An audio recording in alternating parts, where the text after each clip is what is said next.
Hey everybody, I'm Brandy Kelly and I'm a superintendent on a mission to lead with hope.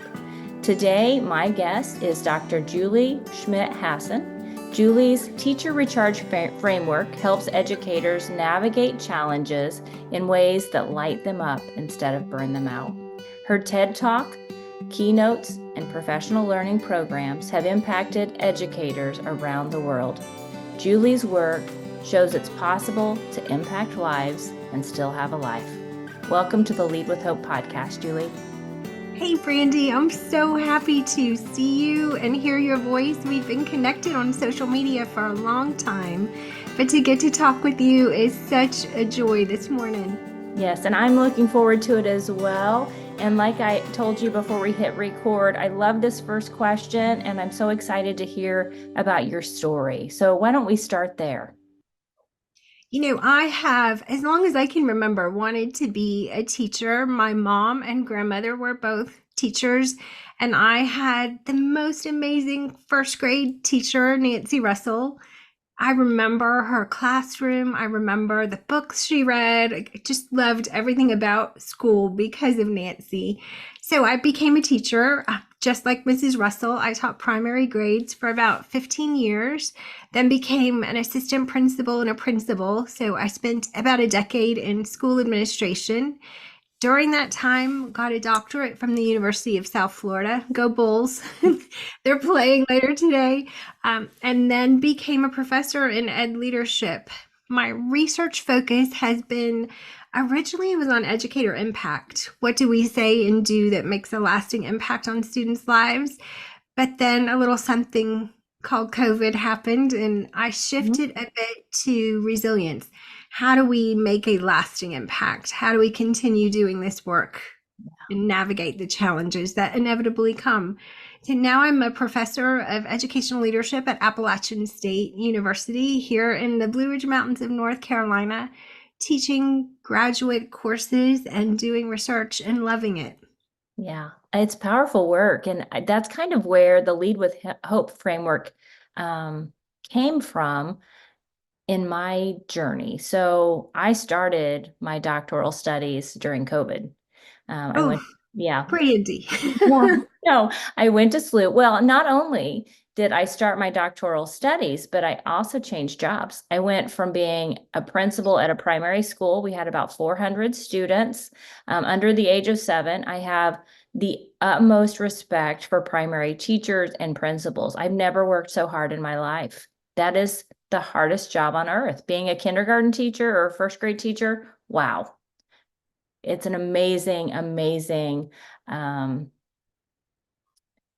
don't know, commitment. And they are so powerful in what they do in providing that foundation for our students. But anyway, I digress. But whenever I was at SLU doing my doctoral work, we wanted to focus on collective teacher efficacy. And we wondered what impact principals had on building that collective teacher efficacy. And what we found is that principals really didn't understand what collective teacher efficacy was. John Hattie calls it one of the most impactful, one of the most significant pieces to moving the bar on student achievement, but a lot of our school leaders didn't understand what it was.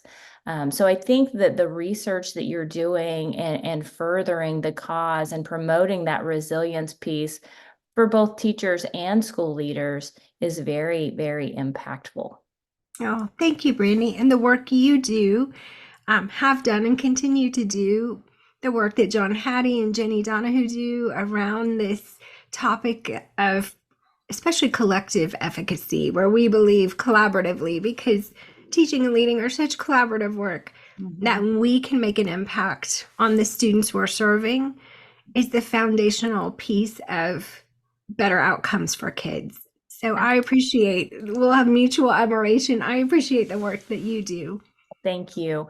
And, I think that the Lead with Hope framework, that system of self-efficacy leads to self-efficacy, and teachers have to have self-efficacy before they can have collective teacher efficacy. when you go to and you look at my Lead with Hope system of self-efficacy, H stands for habits, O for optimistic outlook, P for passion, purpose, and perseverance, and E stands for excellence. What resonates with you and why? Oh gosh, they're all so important and so intertwined. But I think the older I get, I just had a big birthday this summer. I turned 55 in June. The more I understand the importance of habits, Yeah. because unless we are physically well, mentally well, emotionally feeling grounded and stable, it's really hard to navigate the challenges in the work. So for me, it's been focusing on habits, but I've also spent the past year becoming a certified resilience trainer with Amit Sood of the Mayo Clinic. He's Okay. known as the happiness doctor. I love Yeah. Dr. Sood, but he talks about the integration of our physical wellness and our mental wellness. And I think I underestimated how much I would learn from him about the power of, I would say, habits and practices. Brittany, how would you differentiate habits and practices? For habits, the way that I utilize that idea, I guess, in the system of self-efficacy is we have positive habits, we have good habits, and we have bad habits. So habits would be things like setting a timer or a calendar reminder to self-reflect, to take a gratitude walk, to exercise. And to be really honest with you, Julie, I haven't given much thought to practices and how habits and practices would be differentiated. So tell me, in your work, how would you differentiate habits and practices? I think for me, habits are those things that become sort of automatic. They Mhm. don't require a lot of mental load to Mhm. do. Mhm. So I make a cup of tea in the morning. That's get up at a certain time, make a cup of tea. That's a habit. But I also journal in the morning. And so for me, that's more of a practice. But Mhm. I'm not sure they're really that different. As long as we're doing them with consistency, I'm not sure it matters. But for me, there have been a couple of, we could call them habits or practices this year that have been particularly helpful. One is a Dr. Sood practice of, he calls it Zyzo, but it's zooming in, zooming out. Mm. We can use it whenever we need to. So if I feel overwhelmed about like this upcoming election and start to fret, like the whole world Yes. is falling apart, then Sure. I can zoom in on my little space in the present moment and not look so far out geographically or in the future. Or if I'm getting caught up in a silly little problem, I can zoom out and say, in a year, 5 years, Yeah. this won't matter. In the grand scheme of things, this won't matter. So practicing that zoom in, zoom out has Mhm. been powerful for me. And then journaling. For me, in the morning, it's about journaling about intention for the day. And then in the evening, reflecting on that day because it's either a win or a learn. Yeah. Those are the only options. Yeah. Sometimes I call it it's a blessing or a lesson, right? Yeah. But I like the way you said that. It's a win. What did you say again? It's a A win win or a learn. or a learn. A win or a learn. That's another great way to conceptualize that. And when you think about your work that you're doing right now on resilience and you're thinking about habits, how does that play in when you're setting those intentions for your day? Like, Mhm. because with the Lead with Hope framework, it all starts with self-reflection. And I think that in our society, we are so busy and so fast-paced that we don't take time to be still and to really put those practices or habits in play of sitting down, journaling for the day, setting your intentions, and we fall through life. Mm. In default mode, which is never the best mode to be making an impact in or to be living a happy, satisfying life. In default mode, our brain in default mode is not our friend. It's distracted. It looks for fear. It's got most of us have all of us to some extent, a negativity bias. So we've got to use those habits and practices to override that default mode. I was just talking about morning intention. I have a friend named Jay who's a middle school math teacher, and he sets the same intention every work day to help his students be more confident in math. But the interesting thing is, I can see that intention in his actions and interactions in the classroom. So on a math test, he never marks anything wrong. He just writes not yet. Mm. You can feel that intention when he's interacting with students. He's talking with them about their thinking, he's encouraging. I think we underestimate the power of an intention to direct those actions throughout the day, because if we hold it in mind, it will help us make decisions, think about the best next step to take. Intentions are really powerful.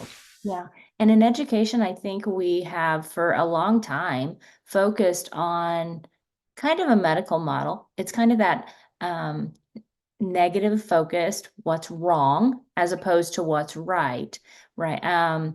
When you talk about him setting, that math teacher setting intentions, what would happen if we had our students set intentions and then we focused, instead of on the outcome, we focused on the process.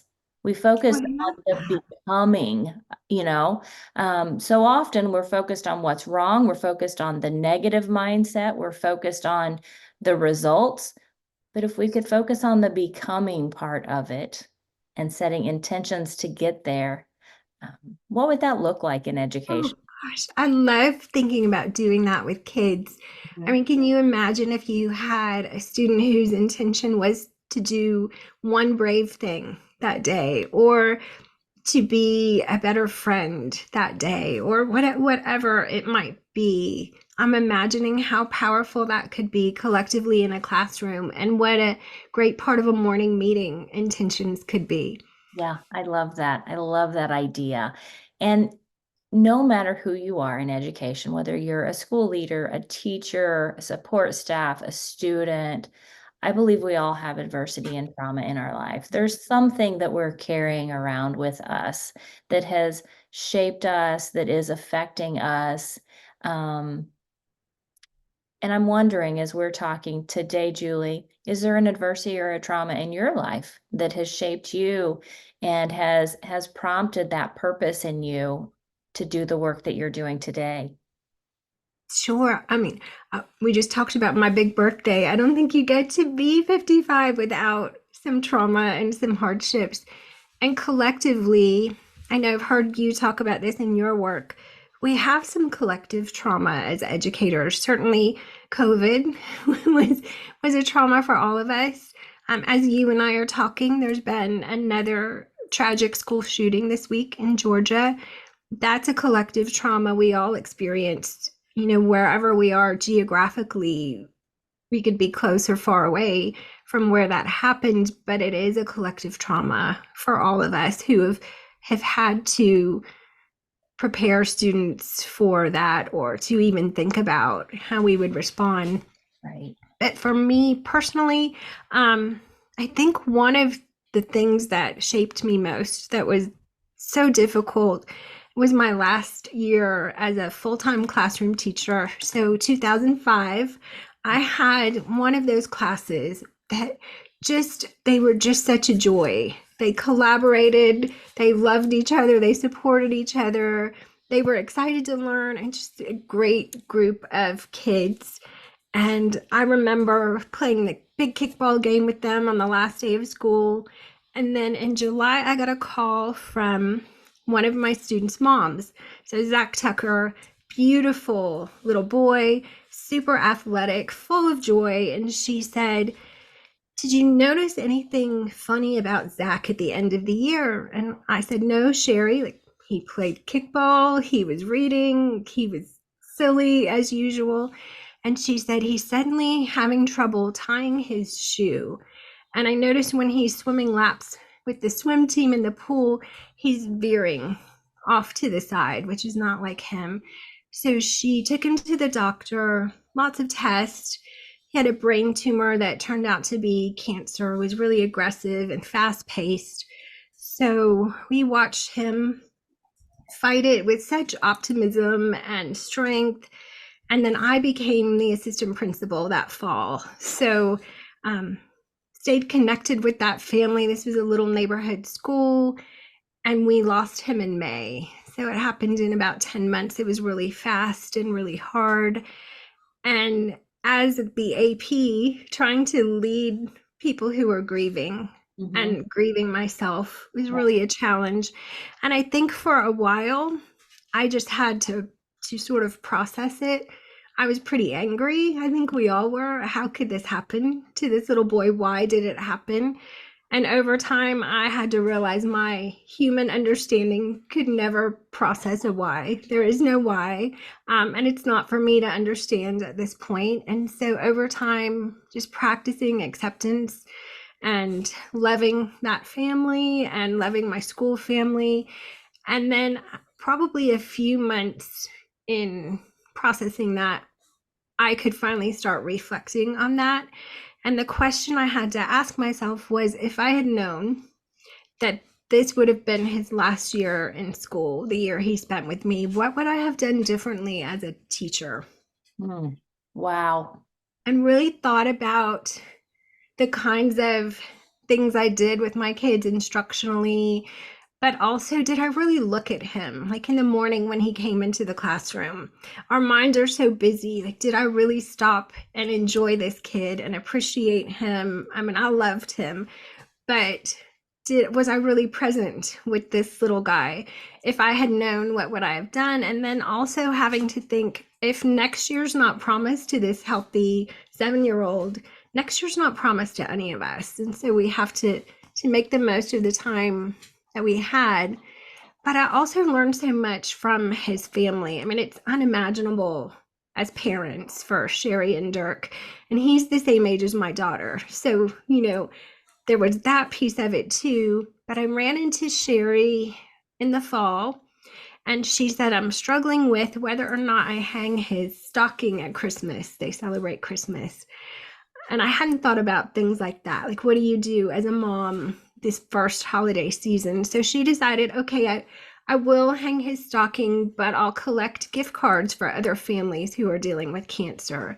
So as a school, we helped her raise funds for that. And then I watched her take this tragedy and make it such a way to impact other families and serve other families and turn it into something so beautiful.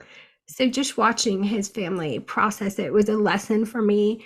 But I think it was such a changing experience because I never really looked at students or teaching the same way again. I quit sweating some small stuff or getting caught up in some things that really weren't important, because it's a trauma like that, sort of like a sifter. It sifts out all the unimportant, unnecessary things, and it leaves those big rocks, those important things that you really need to focus on. So I think that was probably the most changing, difficult experience for me as an educator, and it continues to inform the work I do. And I will say, to leave us on a happy note, his sister Lexi, who's a few years older than Zach and also a student at our school, had a baby girl a week ago, Addie. So Oh, that's seeing, awesome. oh, it's just beautiful pictures of Sherry and Dirk now as grandparents and that beautiful family. They deserve every happiness. So I'm thrilled to be able to say that. I am so happy for them. And I think back of my family whenever my brother Brandon drowned, and there's some parallels when you've dealt with grief. And the thing I love about that story, Julie, is they turned that into an opportunity to bless and to serve others. And that speaks volumes to that family and their character and the legacy that their child left in this world. It's so powerful. And the beauty in the fact that you took that experience and then you reflected on that and you thought, would I have done anything different if I had known? To live our lives that way proactively, to live our lives that way and set that intention is so powerful. And it makes so much sense for why you do what you do. And I am in awe. I am truly in awe, and I love that story. And I am very grateful that this morning you shared his story and you shared your experiences in relation to that and the experiences for your school community, because I am sure that that bonded that school community together with that family for the future, and hopefully there was some healing for both parties. I think once we got past the initial just being so overcome by the Yeah. grief of it and figured out what we could do to support that family and what we could do together to support the cause, then we started to feel empowered. And I think that changed the focus, and it helped us figure out how we could honor his life. And they still at that school are fundraising for that cause. And every year they present a Zach Hero Award to a student who showed good character. So they continue to honor his life and his legacy, and his family comes back every year for that. So it turned into so many beautiful things. Yeah, that just it gives me goosebumps to think about Zach and the legacy that he has. That's a powerful story. Thank you for sharing that. Thank you for I mean, any opportunity I have to talk about Zach is Yeah. a privilege. So thank you. Yes. And so with your work and sharing this resilience research, talk to us about a recent project that you have going on right now.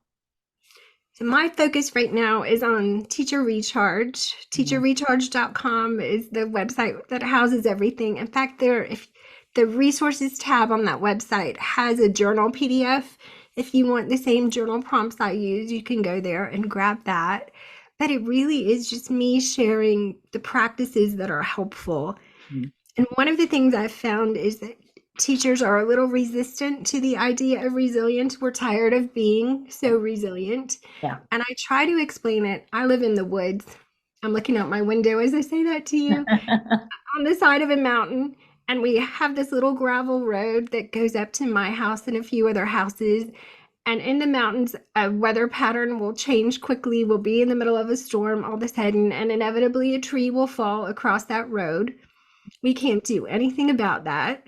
Mhm. The tree's gonna fall, Right. but we've got neighbors who have really great chainsaws. Yeah. So resilience to me is that if we have a tool, we may not be able to change the challenges that we're facing, but if we have some tools, then we can navigate that more easily. So what I try to give teachers are strategies and tools.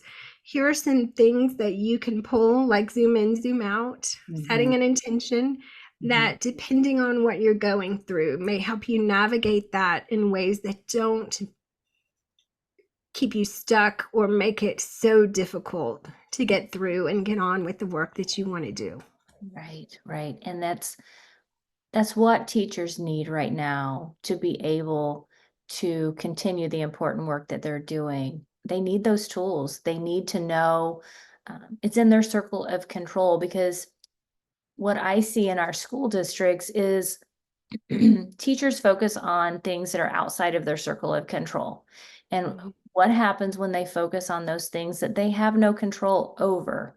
They get frustrated, they get burnt out, they get overwhelmed, and oftentimes begin to operate in a zone of fear. And so if they're given tools and they can focus on those things inside their circle of control, I think they're going to have more hope. I think that's going to be a byproduct. And then based on that, again, focusing on the process, focusing on the wins, celebrating the things that are going well, um, overall, the entire classroom, school, organization is going to benefit. And most importantly, our students are going to benefit because we're going to have happier teachers, right? I love that. I call it the sweet spot. Yeah. I love a Venn diagram. So that intersection between what really matters and what we can influence. Like if we Mhm. just focus there, because it's easy right now to get a little cynical in Right. education. And a cynical educator is not a powerful, impactful educator. It doesn't feel good for us. It's not good for our kids. So you're right, Randy. If we can get in that sweet spot, what really matters and what we can influence, that's a good place to stay. Yeah. Oh, I couldn't agree more. You are doing some great work, and I am looking forward to checking out your website after the podcast is over. How else can our listeners connect with you? Teacherrecharge.com is probably the best place to find all the latest things, but I'm active on social media. So Julie S. Hasson or Julie Schmidt Hasson, you can find me on all the platforms, and I would love to connect with you there. Right. Well, I appreciate the time that you have provided today to be on the podcast. Such a powerful story. You're doing such amazing work. And I look forward to staying connected with you in the future and watching what you are doing for not just education, but also for our teachers and students. So, again, thank you for coming on the podcast today, Julie. Thanks, Brandy. It was such a good morning to have this conversation with you. I appreciate you. Thank you. Leading with Hope is an intentional practice requiring self-reflection and self-awareness.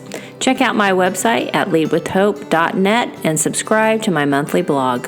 My blog will help you build self-efficacy and lead with hope. Thanks for tuning in, and have a great day.